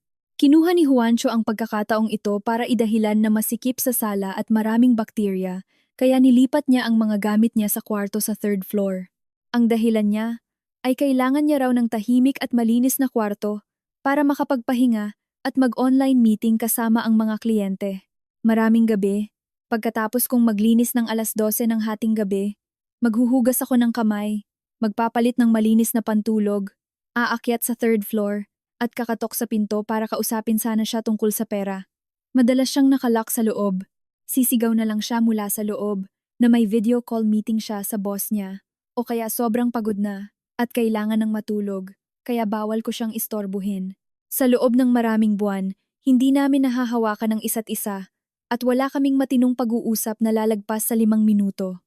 Ang tanging komunikasyon namin ay sa pamamagitan ng maiikling text kung saan inuutusan niya akong plansahin ang isang partikular na polo o ibinabalita na hindi siya kakain ng hapunan sa bahay. Padalang ng padalang ang mga gabing kumakain si Juancho sa bahay hanggang sa nawala na ng tuluyan. Halos gabi-gabi ay nagte-text siya na hindi siya kakain. Ang lagi niyang rason, patapos na ang taon at marami raw silang projects kailangan mag-entertain ng kliyente at makipag-inuman. May mga araw na madaling araw na siya umuuwi, lasing na lasing at pasuray-suray. Ang mga damit niya ay amoy alak na Chivas Regal, na may kahalong mamahaling pabango ng babae amoy matapang na rosas. Tuluyan na rin niyang itinigil ang pagbibigay ng pera sa pamilya, ni isang kusing wala. Nung nakaraang buwan, nang ibigay ko sa kanya ang listahan ng gastos para sa pagbili ng phlegm suction machine at anti-bedsore air mattress na nagkakahalaga ng 35,000 pesos, itinabig niya ang notebook at nahulog iyon sa sahig. Pasigaw siyang nagreklamo na nalulugi na ang kumpanya nila at 2 buwan na raw silang walang sweldo. Sumigaw siya na kinailangan pa raw niyang isangla ang credit card niya para lang magkapang gasolina sa kotse. Wala daw siyang pera pang ospital. Pero kahit bunganga siya ng bunganga na wala siyang pera, patuloy naman siya sa pagbili ng mga branded na gamit. Nung naglalaba ako, nakita ko na bumili siya ng ilang mamahaling Pierre Cardin na polo na may mga tag pa na nakatago sa cabinet. Pinalitan niya ang cellphone niya ng pinakabagong iPhone 14 Pro Max at bumili ng mamahaling pabango ng lalaki na libo-libo ang halaga at inilagay sa vanity table niya. Namumuhay ako sa 3 palapag na bahay na iyon na parang isang tahimik na anino. Isang walang bayad na katulong. Walang pangalan, walang edad. Pagmulat ng mata sa umaga, sasalubungin na ako ng mga adult diapers, gatas, at pinoblender na lugaw. Pagdating ng gabi, ililibing ko ang sarili ko sa tambak ng malalangis na hugasin at mga mababahong damit na kailangang kusutin. Tuluyan na akong na-isolate sa mundo sa labas. Si Mama Teresita ay abala sa pag-ikot sa mga simbahan at pagpaparty sa mga club niya. Si Juancho ay abala sa pakikipag-inuman buong gabi sa mga bar. Wala man lang ni isa sa pamilyang ito ang nagtanong sa akin kung kamusta ang pagkain ko, kung okay ba ang kalusugan ko, o kung magkano na lang ang natitira sa personal na ipon ko sa bangko. Ang wallet ko ay halatang pagnipis ng pagnipis. Ang naipon kong 1.2 milyong piso sa BPI ay halos 200,000 pesos na lang ngayon dahil sa mga mamahaling imported na gamot, gastusin sa pagpapagamot, at pati pambayad ng kuryente at tubig sa bahay. Nawalan na ng ugnayan ang pamilya at wala na ring sabay-sabay na pagkain. Napagtanto ko na ako mismo ang nagtali sa sarili ko sa isang kontrata ng pagiging alipin nang walang limitasyon. Isang lugar kung saan ibinigay ko ang aking kabataan, ang pag-asenso ko sa trabaho, at ang aking mga naipon, para lang suklian ng pang-aabuso at pagyapak. Ang biglang pagpapapogi ni Juancho, at ang sobrang panlalamig niya ay nagbigay sa akin ng matinding pagdududa. Isang Sabado ng gabi, umuulan at napakalamig ng hangin. Umuwi galing inuman si Juancho ng 15 ng madaling araw. Nang marinig ko ang paghinto ng taxi sa labas ng gate, lumabas ako para pagbuksan siya. Pasuray-suray siyang pumasok sa sala, inihagis ang leather jacket sa sofa, dumukdok sa salamin na mesa, at nagsuka ng marami. Nahirapan akong magtimpla ng mainit na kalamansi juice, at gumamit ng mop at panlinis para tanggalin ang dumi sa mesa at sahig. Pagkatapos maglinis, inalalayan ko ang mabigat niyang katawan, inakyat sa hagdan paakyat sa 3rd floor. Lasing na lasing si Juancho, at humihilik agad pagbagsak niya sa kama.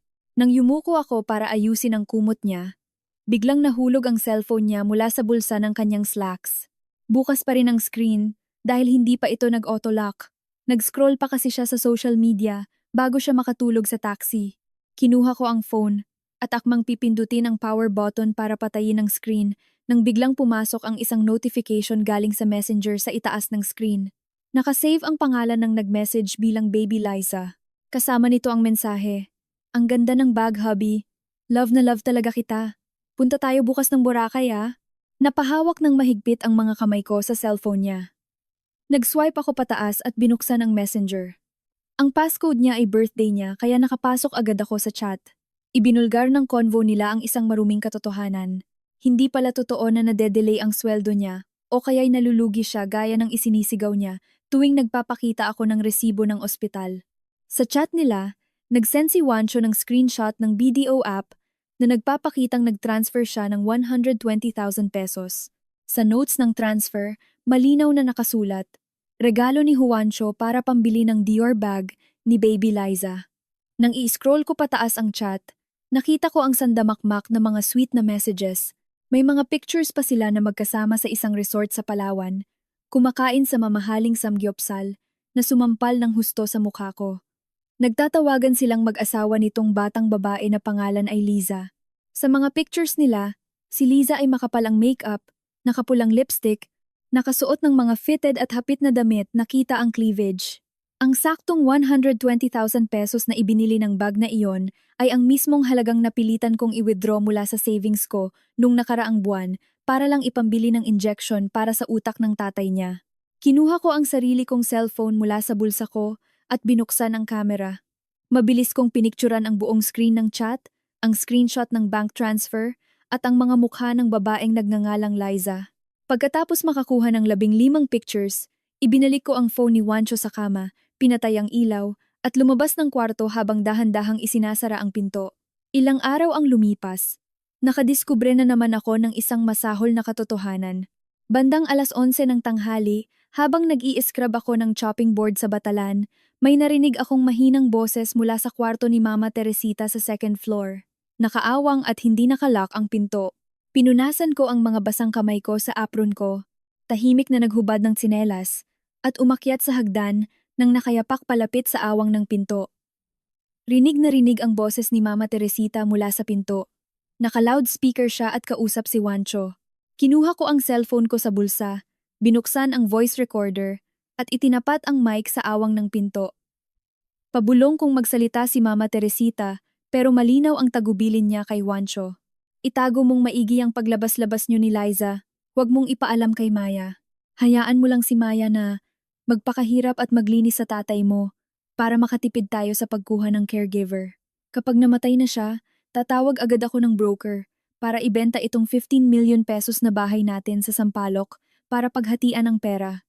Bibili tayong mag-ina ng kondo sa BGC, palalayasin natin si Maya sa kalye nang walang kahit anong dala, tapos papapasukin natin si Liza dito para bigyan ako ng lalaking apo. Rinig din sa loudspeaker ang maikling sagot ni Juancho. Sige ma, kayo na bahala. Ako na mag-aayos ng papeles para ibenta yung bahay. Nakatayo ako doon na parang estatwa sa pasilyo.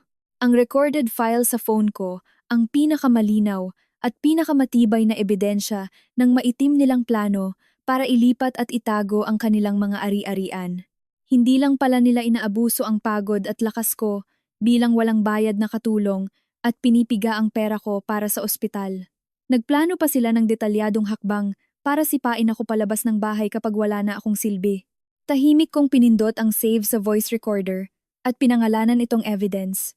Ibinulsa ko ang phone, bumaba sa hagdan, pumasok sa kusina, at itinuloy ang paghihimay ng kangkong para sa tanghalian.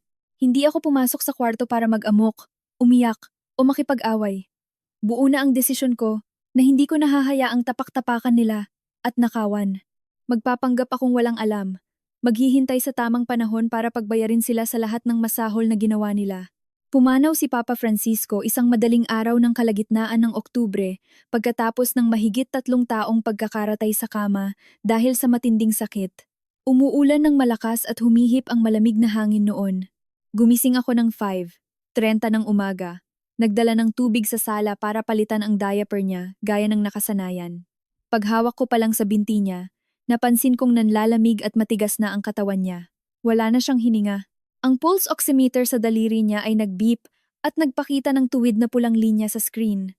Tumawag ako ng ambulansya sa 911. Pagkaraan ng 15 minuto, dumating ang doktor, tiningnan siya gamit ang stethoscope at kinumpirma na patay na siya dahil sa acute heart failure.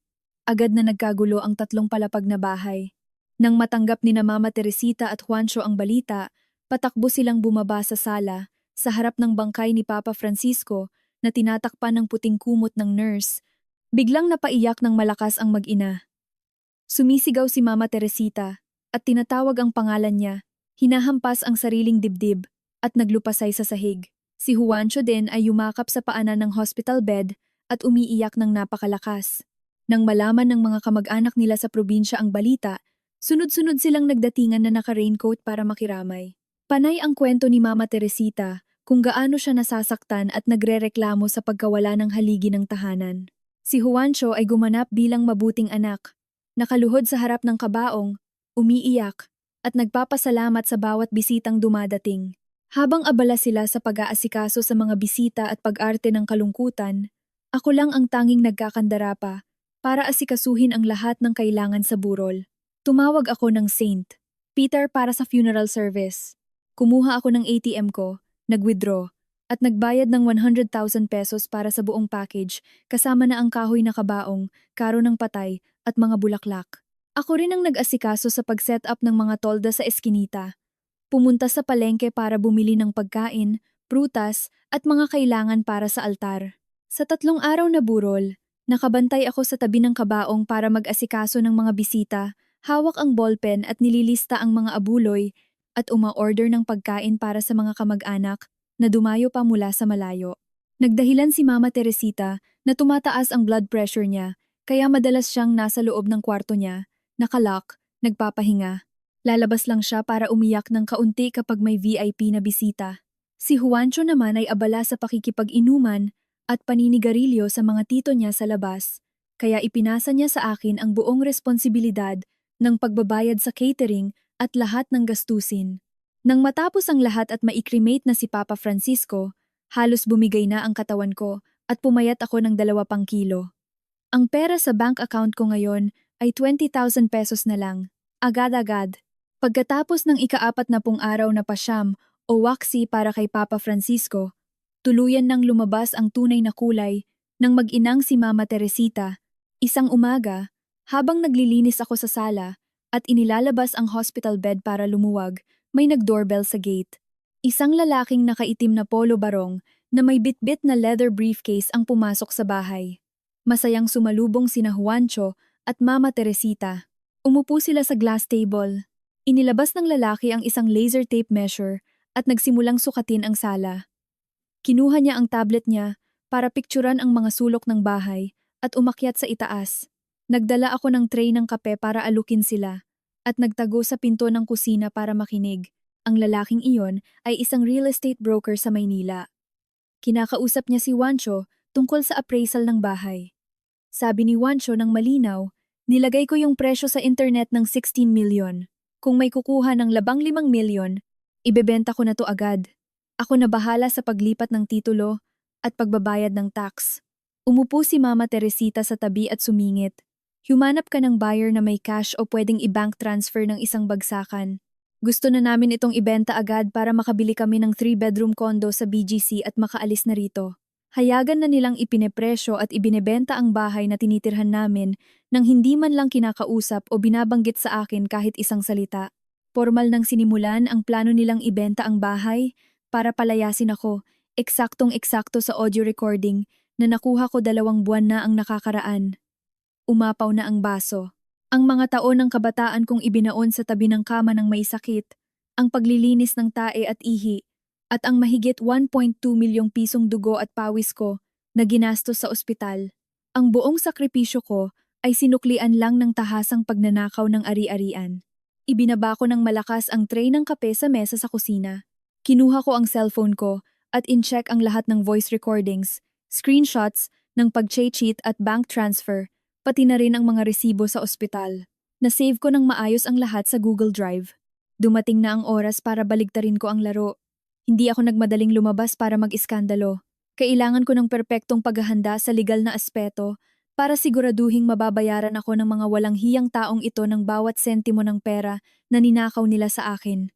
Kinabukasan ng umaga, nagpaalam ako kay Mama Teresita na pupunta ako sa ospital sa Makati para magpa-check up. Kinuha ko ang susi, pinaandar ang motor, at umalis ng bahay bandang 8:00 ng umaga, diretso sa isang branch ng BPI sa EDSA. Pumasok ako sa bangko, kumuha ng number sa queuing machine, at naghintay ng 15 minuto. Nang tawagin ako sa teller number 3, ipinakita ko ang UMID, ID ko, at nirequest na iprint ang lahat ng bank statements ko sa loob ng nakaraang 36 na buwan. Nag-type ang teller sa keyboard niya at umingay ang printer. Umabot ng halos 50 pahina ang bank statement ko, nakalista ang bawat debit, ginamit ko ang highlighter ko, at minarkahan ng malinaw ang bawat pag-transfer para sa ospital, pagbili ng imported na gamot, diapers para kay Papa Francisco, at ang 100,000 pesos na St. Peter package. Chinek kong mabuti ang bawat pahina at pinastamp ng teller ng certified true copy at red seal ng bangko sa bawat pahina para may legal na bigat ito kapag umabot sa korte. Pagkatapos, inayos ko ito at inilagay sa bag ko.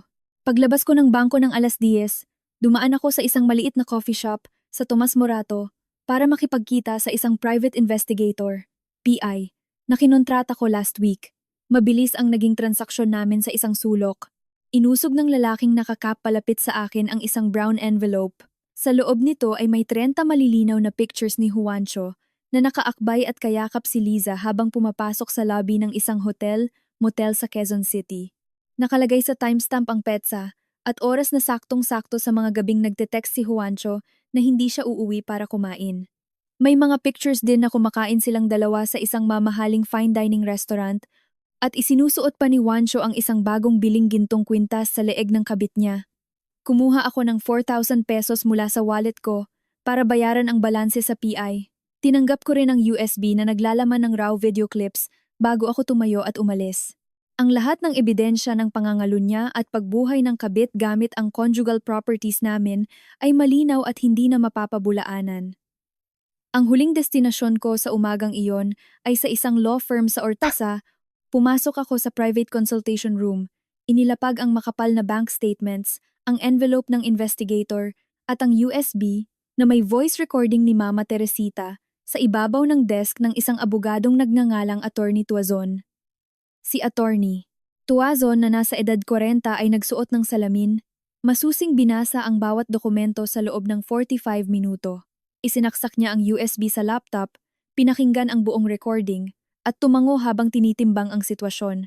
Sinigurado niya na panalo ako ng 100% sa kasong ito para sa annulment, legal separation, at sa paghahati ng yaman. Ang mahigit 1.2 milyong pisong ginastos ko kay Papa Francisco ay napatunayang galing sa personal savings ko bago pa kami ikasal. Sa kabilang banda, si Juancho ay hayagang umiwas sa obligasyong magbayad sa ospital, nagtaksil, lumabag sa sumpaan ng kasal, at may planong itago ang conjugal property. Tinulungan ako ng abogado na gumawa ng petisyon para sa legal separation, annulment, at the same time, nag-draft siya ng motion para i-freeze ang mga ari-arian nila, pati na ang bahay at kotse. Isasama din ang draft na ibalik ni Juancho ang 1.2 milyong inilabas ko para sa pamilya niya. Pinirmahan ko ang mga papeles at nagpaalam na. Pag-uwi ko bandang 12:30 ng tanghali, naabutan ko si Mama Teresita na nakadekwatro sa sofa nanonood ng TV. Ang mga plato niya galing sa almusal, na puro mantsa ng mantika, ay nakakalat pa rin sa glass table. Tiningnan niya ako at itinuro ang orasan sa pader, saka inutusan akong magluto agad ng beef broccoli dahil gutom na raw siya. Hindi ko siya pinansin, bitbit ang bag ko na naglalaman ng mga dokumento, dumiretso ako sa second floor. Binuksan ko ang cabinet, hinila ang itim na maleta na nakatago sa ilalim ng kama, at nagsimulang mag-impake ng mga panggamit sa opisina, personal na gamit, underwear, at sipilyo. Ang envelope ng mga ebidensya ay ibinalot ko sa plastic at itinago sa sikretong compartment ng maleta. Nang matapos, itinulak ko ang maleta pabalik sa ilalim ng kama. Wala akong pakialam sa maiingay na sigaw niya mula sa ibaba na inuutusan akong magluto. Nakahanda na ang lahat, nakalatag na ang legal na patibay. Hinihintay ko na lang ang tamang oras para ibagsak ang bomba. Saktong 7:00 ng gabi. Naghain ako ng hapunan sa glass table sa sala imbes na sa kusina tulad ng nakasanayan. Ang hapunan ay pritong tilapia, nilagang baka, at kanin. Kararating lang ni Juancho galing trabaho, nakasuot ng bagong branded na polo, naligo muna bago umupo sa mesa. Hindi niya mabitawan ang cellphone niya at patuloy sa pagte-text. Kumuha si Mama Teresita ng tilapia, kumagat, at agad na sumimangot tapos iniluwa ang tinik sa mesa. Hinampas niya ng malakas ang kutsara at tinidor sa salamin na mesa at nag-umpisa ng pamilyar na pagmumura. Nagreklamo siyang masyadong maalat ang isda at hindi makain. Ang sabaw daw ng nilaga ay parang tubig lang na walang lasa. Nanlilisik ang mga mata niya habang pinapagalitan ako. Sinabing maraming taon na akong palamunin ng asawa ko, pero hindi man lang daw ako marunong magluto ng matinong pagkain para sa tao. Malakas niyang idineklara. Kung hindi ka aayos at magpapakumbaba, iligpit mo ang mga gamit mo at lumayas ka rito sa bahay. Hahayaan na lang daw niya si Juancho na asikasuhin ang papeles para kumuha ng ibang asawa na marunong mag-alaga ng pamilya at marunong magbigay ng lalaking tagapagmana. Ibinaba ko ang mangkok ng kanin sa mesa, kumuha ng tissue at pinunasan ang bibig ko. Tumayo ako at naglakad papunta sa hagdan paakyat sa second floor. Makalipas ang 2 minuto, bumaba akong dala ang maleta at ang makapal na brown envelope ng mga dokumento. Pabalik sa sala, ibinagsak ko ang envelope sa gitna ng hapagkainan. Ang malakas na pagbagsak ng mga papel sa salamin ay lumikha ng nakakabinging tunog. Tumalsik ang sabaw ng nilaga. Nagulat si Juancho at nabitiwan ang cellphone niya. Lumaki ang mga mata ni Mama Teresita sa pagkagulat. Inilabas ko ang petisyon na pinirmahan na ng abogado ko at itinulak ito sa tapat ng mukha ni Juancho. Nagsalita ako ng buong linaw at diin. Hindi niyo na kailangang mag-aksaya ng laway para palayasin ako dahil wala rin akong balak manatili sa bahay na puno ng kaplastikan. Pirmahan mo yan. Magkita tayo sa korte para paghatian ang mga ari-arian. Kinuha ni Juancho ang papel, binasa, at ngumisi. Hinampas niya ang mesa at sinabing nasisiraan na ako ng bait. Sumigaw si Juancho. Kung maghihiwalay tayo, lalabas ka ng bahay na na walang kahit anong dala. Huwag kang aasang makukuha mo kahit isang kusing dito. Nakapangalan kay Mama ang titulo ng bahay na to. Hindi ko pinansin ang pagsigaw niya. Inilabas ko ang mga pictures nila ni Liza mula sa hotel at mga screenshots ng messenger. Inilabas ko ang bank transfer ng 120,000 pesos para sa Dior bag at inihagis ang lahat sa mismong mukha ni Juancho. Nagliparan at nahulog ang mga pictures sa mesa, dumikit sa mga mantika ng tilapia. Namutla si Juancho at nawalan ng dugo ang mukha niya. Nanginginig ang mga kamay niya habang pinupulot ang mga pictures. Nauutal siya at walang masabi dahil nabunyag ng may ebidensya ang marumi niyang sikreto. Mabilis na kinuha ni Mama Teresita ang ilang pictures para tingnan. Nang makita niya ang anak niya nakayakap at kahalikan ang kabit sa harap ng hotel, nataranta siya at nagdahilan. Nangatwiran siyang normal lang daw sa mga lalaki ang maghanap ng aliw sa labas at magbayad ng mga babae. Isinisi pa niya sa akin dahil hindi daw ako nag-aayos at hindi ko marunong alagaan ang asawa ko kaya dapat lang natiisin ko yon. Ngumiti ako nang nakakaloko. Kinuha ko ang cellphone ko at i-play ang voice recording ng mag-inang pinag-uusapan ang pagbenta ng bahay. Nilakasan ko ito sagad sa volume. Ang matalim at malinaw na boses na nagbubulgar ng buong plano nilang ibenta ang 15 milyong pisong bahay para palayasin ako at papasukin ang kabit na si Liza ay umalingaw-ngaw sa sala. Nang matapos ang recording, balot ng nakakasakal na katahimikan ng sala, ang mukha ni Mama Teresita ay nagbago mula sa pagkapula dahil sa galit, naging puting-puti. Nanginginig ang kanyang kulubot na labi, ngunit walang lumalabas na salita. Napabagsak si Juancho sa sofa, panay ang sabunot sa sarili niyang buhok. Tinitigan ko ang mag-ina at mariing sinabi, "Magaling ang mga plano niyo. Kaso nakalimutan yung 5 taon akong naging chief accountant at bihasa sa pera. Ang buong bank statements ko na nagpapatunay na gumastos ako ng 1.2 million sa bahay na ito, ang mga pictures ng pambababae, at itong voice recording na to ay isusumite sa korte. Bukas, padadalhan kayo ng korte ng subpina at i-freeze ang lahat ng ari-arian nyo. Kukunin ko ang lahat, walang kulang kahit 1 sentimo ng pinaghirapan ko." Matapos kong sabihin iyon, tumalikod ako papuntang pinto, hinila ang maleta ko at bumaba sa hakbangan. Binuksan ko ang padlock ng gate, pumara ng taxi na nakaabang sa kanto, sumakay, at tuluyang umalis sa bahay na iyon nang hindi man lang lumilingon pabalik. Ang unang pagdinig sa korte ay naganap sa Regional Trial Court. 1 buwan na ang nakalipas mula nang umalis ako. Ang maliit at mainit na kwarto ay amoy lumang papel. Ang hukom ay nakaupo sa malaking mesa.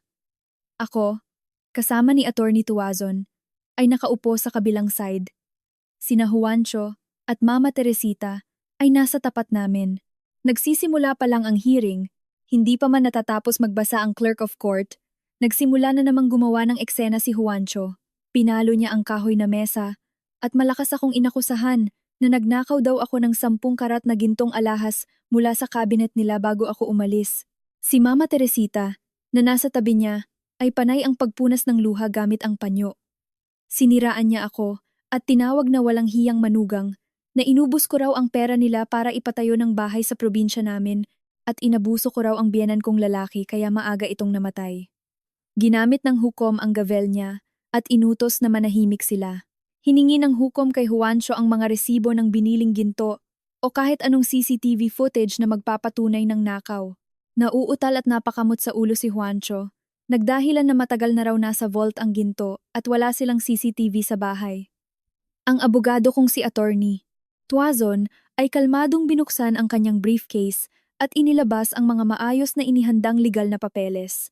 Inilahad niya ito nang malinaw at agad pinabulaanan ang mga gawa-gawang akusasyon ng mag-ina. Inilapag niya ang 50 pahinang BPI bank statements na may red seal sa harap ng hukom.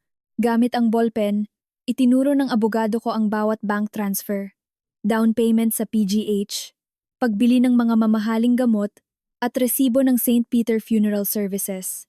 Ang kabuuang halaga ay eksaktong umabot sa 1.25 milyong piso.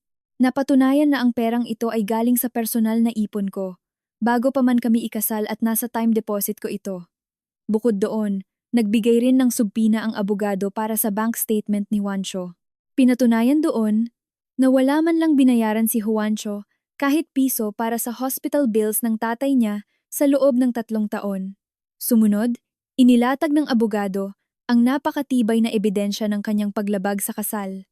Ang mga colored photos ni Juancho at Liza sa motel at ang screenshot ng pag-transfer ng 120,000 pesos para sa Dior bag ay sunod-sunod na inilatag sa harap ng hukom. Binigyang diin ng abogado ko ang matinding pagtataksil ng asawa ko. Ipinakita rin na may pera at sweldo si Juancho pero sadya niyang tinalikuran ang obligasyon sa pamilya at ginamit ang conjugal funds para bumuhay ng kabit. Ang USB na naglalaman ng voice recording ng plano nilang itago ang ari-arian ay isinumite rin kasama ang isang certified transcript mula sa notaryo publiko. Sa harap ng itim at puting mga ebidensya, tuluyang gumuho ang lahat ng kasinungalingan ni Juancho. Napayuko na lang siya sa mesa, tumutulo ang pawis niya sa noo. Tumigil na rin sa pag-arte at pag-iyak si Mama Teresita. Palingat-lingat ang mga mata niya, naghahanap ng idadahilan, pero wala na siyang magagawa. Tinanggap ng hukom at ibinilang sa record ang lahat ng ebidensya na isinumite namin. Tuluyang ibinasura ng korte ang paratang ni Juancho tungkol sa ninakaw na ginto dahil walang anumang legal na basehan.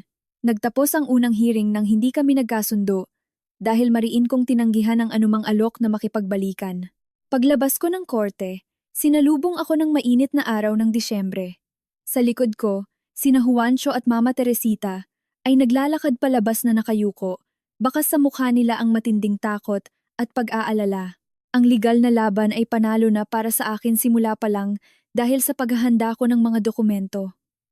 Ang pinal na desisyon ay inilabas ng korte noong kalagitnaan ng Nobyembre. Sa harap ng podium, binasa ng hukom ng malinaw ang bawat probisyon ng desisyon. Pinayagan ng korte ang aking petisyon dahil sira na at hindi na maibabalik ang aming kasal at may matibay na patunay ng pangangalunya. Tungkol naman sa mga ari-arian, base sa mga bank statements, inutusan ng korte si Juancho na ibalik sa akin ang buong 125 milyong piso na ginastos ko para kay Papa Francisco. Dagdag pa rito, nabisto ng abogado ko na bumili pala si Juancho ng kotse na nagkakahalagang 1.5 milyong piso na ipinangalan sa ibang kamag-anak niya habang kami ay kasal pa. Idineklara ng korte ang sasakyan bilang conjugal property at inutos na hatiin ito, kaya nakuha ko ang kalahati nito. 750,000 pesos na cash na ibibigay niya sa akin bilang settlement. Nang makuha ko ang writ of execution na may red seal ng korte, tinupi ko ito at itinago sa bag ko. Nakatayo si Juancho malapit sa podium, nagngangalit ang mga ngipin. Ang kabuuang 2 milyong piso na kailangan niyang bayaran sa akin kaagad ay nagpamutla sa kanya at nagpawala ng dugo sa mukha niya. Kailangan niyang makipag-usap sa mga buy and sell para ibenta agad ang kotse at simutin ang lahat ng credit cards niya para mabayaran ang utang sa akin.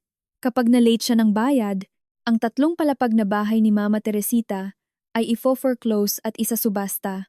Naghihintay si Mama Teresita sa pasilyo ng korte. Nang makita niya akong lumabas, dinuro niya ako sa mukha at sinumpa ng mga matatalim na salita. Tinawag niya akong demonita at mapanlinlang na babae dahil daw sa akin ay nalubog sila sa utang at naging pulubi.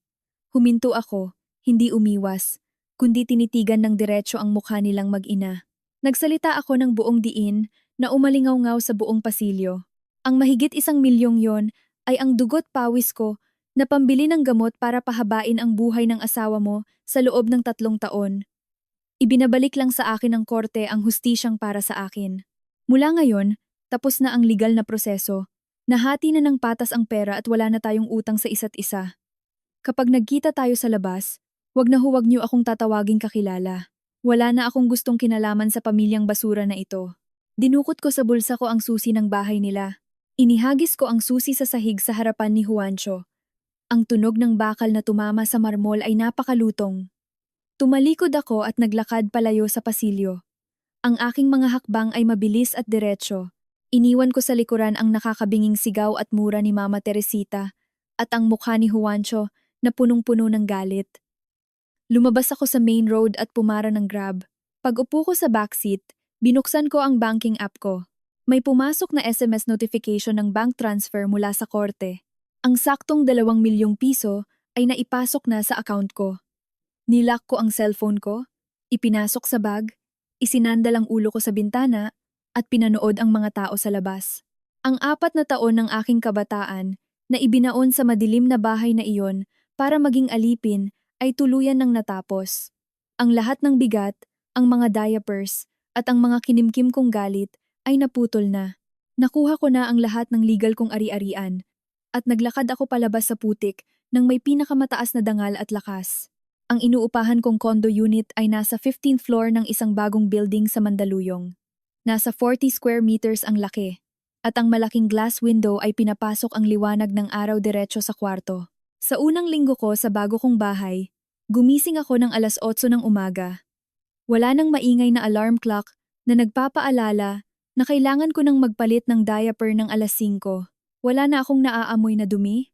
Wala nang kalansing ng mga huhugasang pinggan o panunumbat ng biyenan na umaalingaw-ngaw sa tenga ko. Nahiga ako at nag-inat sa malambot kong kama habang nakakumot. Na-enjoy ko ang pinakamasarap na tulog sa loob ng 4 na taon nang walang gumigising sa akin sa madaling araw. Nag-spray ako ng lavender essential oil sa kwarto ko. Tumayo ako, gumawa ng mainit na kape gamit ang coffee maker ko. Habang hawak ko ang kape ko sa balkonahe, pinanood ko ang abalang kalsada ng EDSA. Bandang hapon, sumakay ako ng taxi papunta sa isang malaking salon sa SM Mega Mall. Nagdesisyon akong bigyan ng reward ang sarili ko at magpa-makeover.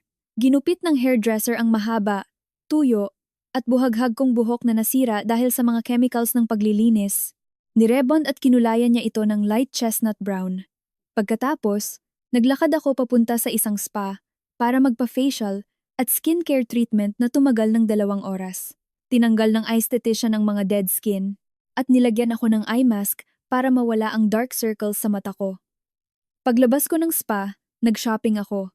Itinapon ko ang lahat ng manipis na duster sa basurahan.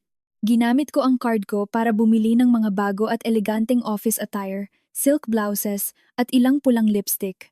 Nang tingnan ko ang sarili ko sa malaking salamin ng fitting room, halos hindi ko na makilala ang matandang mukha ng babaeng iyon, ilang buwan lang ang nakalipas. Ang Maya ngayon ay puno ng buhay, nakasuot ng fitted na damit, at may magandang makeup. Kinabukasan, araw ng Lunes, nagsuot ako ng puting blazer, bitbit ang bag ko, at confident na pumasok sa opisina ng isang malaking real estate firm sa BGC para mag-interview. Dala ang resume ko na nagpapatunay ng 5 taong karanasan bilang general accountant, pati na ang kakayahan ko sa mga bagong ERP finance software, na ipasa ko agad ang practical exam sa computer. Nakapasa ako sa final interview sa CFO, sa loob lang ng 40 minuto. Pagkaraan ng 2 araw, tumawag ang HR para ibalita na tanggap ako bilang chief accountant. Ang starting salary sa kontrata ko ay 60,000 pesos kada buwan. May kumpletong benefits at bonuses kapag may mga naisarang condo units ang kumpanya. Nang matanggap ko ang job offer sa email, ngumiti ako at nag-reply ng acceptance. Ang bagong desk ko ay nasa isang open space office sa 20th floor, may mabilis na computer at 2 malalaking monitor. Ang mga katrabaho ko ay puro mga bata, mababait at palabati. Pagsapit ng tanghalian, inaya ako ng mga katrabaho ko na kumain ng seafood sa isang mamahaling restaurant malapit sa office.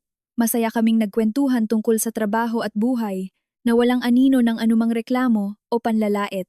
Ang buhay ko ay opisyal nang lumipat sa isang bagong kabanata, namumulaklak matapos ang napakatagal na unos. Ang pagiging independent sa pera at kalayaan sa isip ay nagbigay sa akin ng napakalaking lakas. Pinatunayan ng sitwasyon ko ngayon na ang desisyon kong lumayas at lumaban para sa karapatan ko ay ang pinakatamang ginawa ko sa buong buhay ko. Simula noong araw na lumabas ako, dala ang maleta ko sa bahay na iyon sa Sampaloc. Ang araw-araw na pamumuhay nila roon ay naging isang napakalaking basurahan na walang tagalinis. Nasanay na kasi si Mama Teresita na umasa sa akin sa loob ng 4 na taon, kaya ngayon ay wala na siyang alam gawin kahit simpleng gawaing bahay. Kapag gumigising siya ng 8:00 at binubuksan ang ref, wala siyang nakikita dahil walang pumunta sa palengke. Napipilitan siyang magbukas ng instant noodles na lang.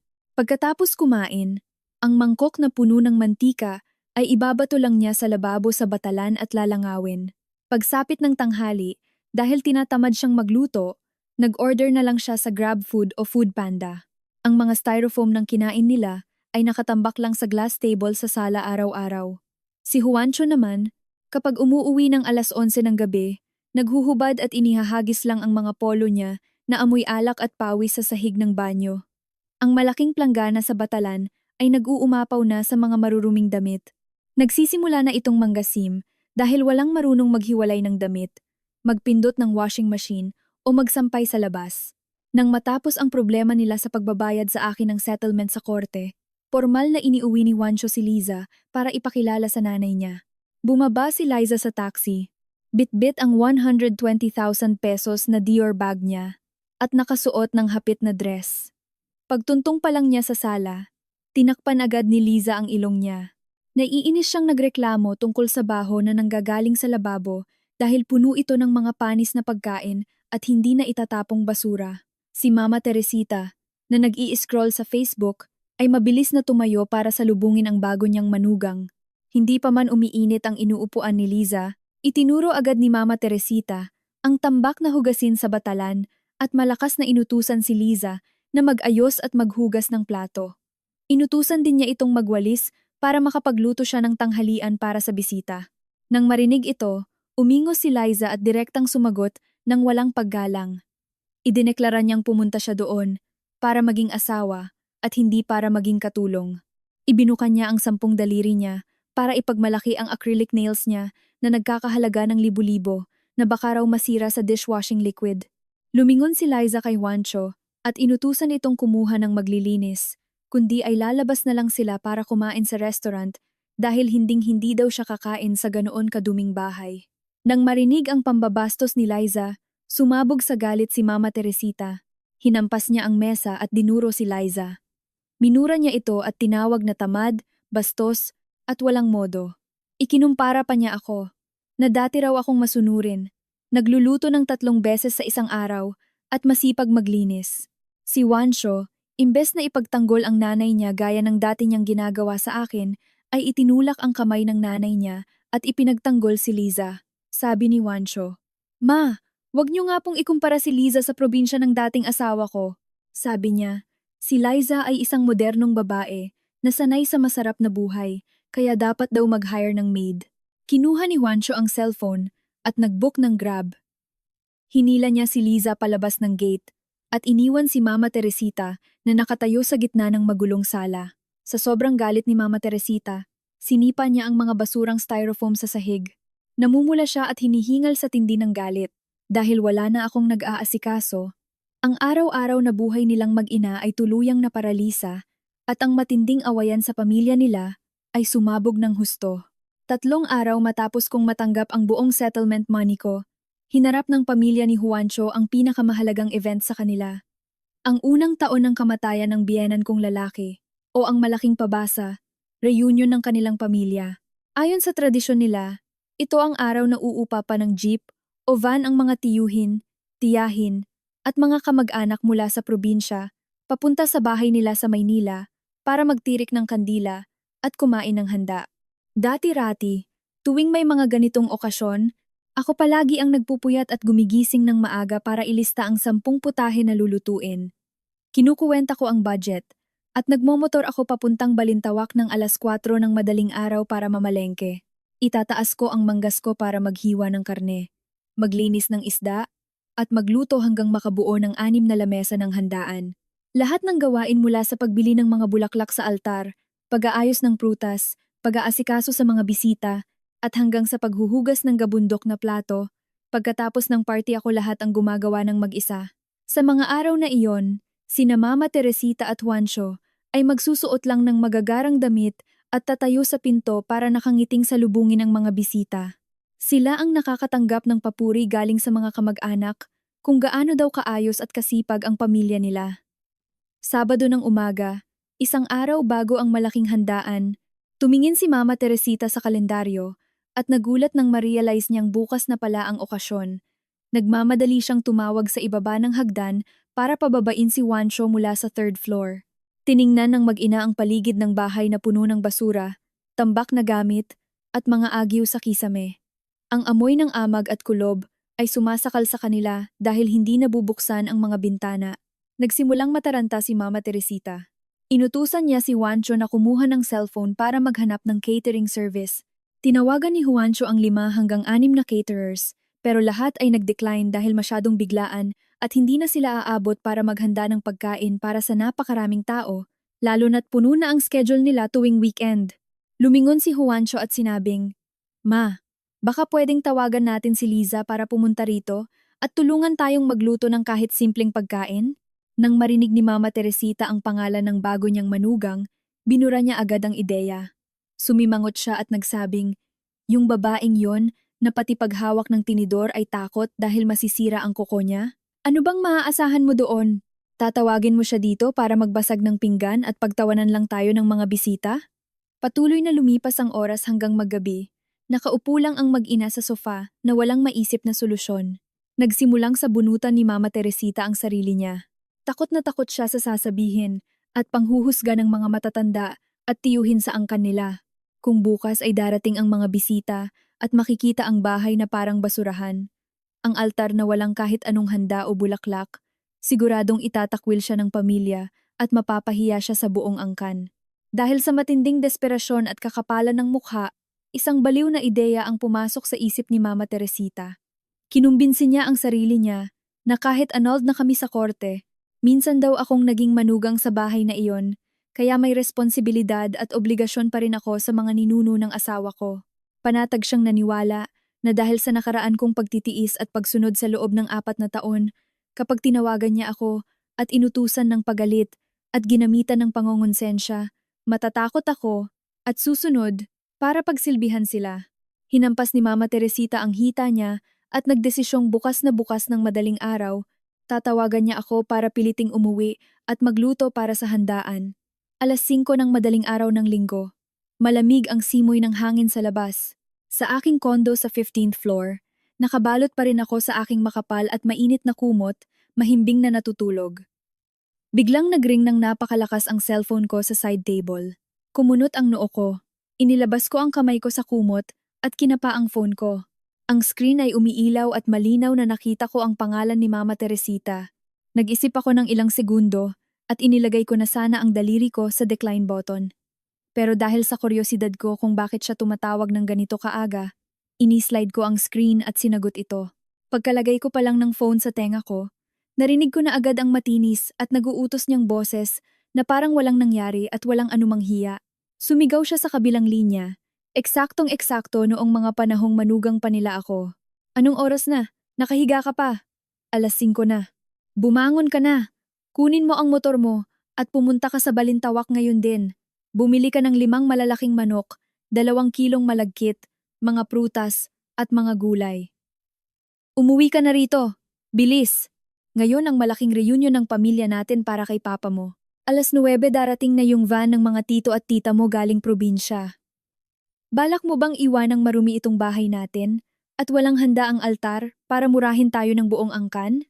Sunod-sunod ang pagtapon niya ng mga utos nang hindi ako binibigyan ng pagkakataong sumingit.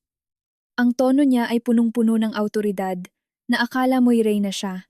Sa makitid niyang isip, ang papeles ng annulment at paghahati ng yaman galing sa korte ay parang hindi nag-exist o sadyang dinededma niya ito. Gusto niya pa rin akong abusuhin para lang isalba ang yabang at reputasyon ng pamilya niya. Nakadapa lang ako sa malambot kong kama, hawak ang phone sa tenga ko, at rinig na rinig ko ang paghingal niya sa bilis ng pagsasalita niya. Hindi pa siya tumigil at nagbanta pa. Sinasabi ko sa'yo, huwag kang magtamad-tamaran diyan. Ang asawa mo nagpapakapagod magtrabaho para mabuhay ka, kaya wala siyang oras sa mga gawaing bahay. Bilang manugang, dapat alam mo ang obligasyon mo. Pagbalik mo dito, dumaan ka sa grocery at bumili ka ng Zonrox. Kuskusin mo yung sahig sa labas. Huwag mo na akong piliting ulitin. Yung mga inuutos ko sa'yo, bilisan mo. Siguraduhin mo na maganda yung bibilhin mong manok. Ang bawat walang hiyang salita na lumalabas mula sa bibig ng matandang babae na nagplano na ibenta ang bahay para palayasin ako sa kalye ng walang dala ay nagpangiti sa akin. Isang ngiting puno ng pangungutya sa ilusyon ng isang taong sanay mang abuso. Kalmado kong inilayo ng konti ang phone. Inayos ang boses ko, handang ibagsak ang pinakamasakit na ganti sa kawalang hiyaang ito. Nang matapos ang walang kwenta niyang utos, tumikhim ako. Pilit kong ginawang inaantok ang boses ko, pero may matinding sarkasmo. Nagsalita ako ng dahan-dahan. Hello? Sino po ito? Baka pumali kayo ng tinatawagan. Natahimik sa kabilang linya ng mga 10 segundo. Tumigil ang paghingal niya. At sunod ay ang malakas na pagsigaw ni Mama Teresita. Nanggigigil ang boses niya sa galit at idineklara na siya ang biyenan ko. Minura niya ako at sinabing nagmamaang-maangan pa raw ako. Matapos ko raw hiwalayan at nakawin ang pera nila, naging bastos at walang modo na daw ako. Hindi ko na siya pinatapos. Agad kong ibinagsak ang huling salita gamit ang malamig at matalim na boses. Annulled na kami ng anak mo. May pirma at red seal ng korte yan. Tayo ngayon ay mga estranghero na lang na walang anumang relasyon. Kung may handaan man kayo dyan, tawagan mo ang bago mong manugang na si Liza at siya ang pilitin mong magluto. Huwag niyo akong iniistorbo sa tulog ko. Pagkasabi noon, idiniin ko ng mariin ang end call button. Binuksan ko ang settings ng phone ko at be-in lock nang tuluyan ang numero ni Mama Teresita, pati na rin ang kay Juancho, para makasigurong hinding-hindi na sila makakatawag o makakapag-text sa akin kahit kailan. Inihagis ko ang cellphone ko sa kama. Hinila ang kumot hanggang balikat at natulog ulit ng mahimbing hanggang alas 8 nang walang pakialam sa kanila. Sa kabilang banda, sa bahay sa Sampaloc, nakatayo si Mama Teresita sa maruming kusina na tulala. Ang tunog ng naputol na linya ay umaalingaw-ngaw sa tenga niya. Tinawagan niya ulit ito ng 5 beses, pero automatic nang nagsasabing, "The number you have dialed is out of coverage area." Ang mapait na katotohanan ay sumampal ng malakas sa mukha ni Mama Teresita. Ang maamong manugang na handang umubos ng ipon para sa ospital ay tuluyan nang nawala sa buhay niya. Wala na siyang mauutusan o mamumura. Wala nang magpapakahirap na buhatin ang mga mabibigat na gawain para sa malaking reunion nila. Alas 6:30 ng umaga, si Juancho, nakasuot pa ng pantulog, ay bumaba sa sala. Humihikab pa siyang nagtanong kung nakapamalengke na ba ako ng handa.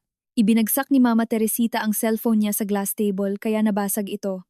Napaupo siya sa sofa at umiyak. Sinusumpa akong napakasama kong tao. Nang makita ni Juancho na basag na ang mesa at huli na sa oras, nagpanik siya. Kinuha niya ang susi ng motor at nagmamadaling pumunta sa talipapa sa kanto para bumili ng handa. Bumili na lang siya ng mga nakaslice na ready-made chicharon, isang pritong manok na mukhang matigas, at ilang Tupperware ng pansit. Dinala ni Juancho ang pagkain sa bahay. Nagkukumahog silang mag-ina na ilipat ang mga ito sa mga plato. Hindi na sila nakapagtimpla ng kape, hindi na nila nawalisan ang sala na amoy basura. Ang altar para sa kanilang ninuno ay malamig, walang sariwang bulaklak, tanging mga biniling fast food lang ang nakalatag doon. Dumating ang tunay na gulo nang sunod-sunod na mag-doorbell ang gate.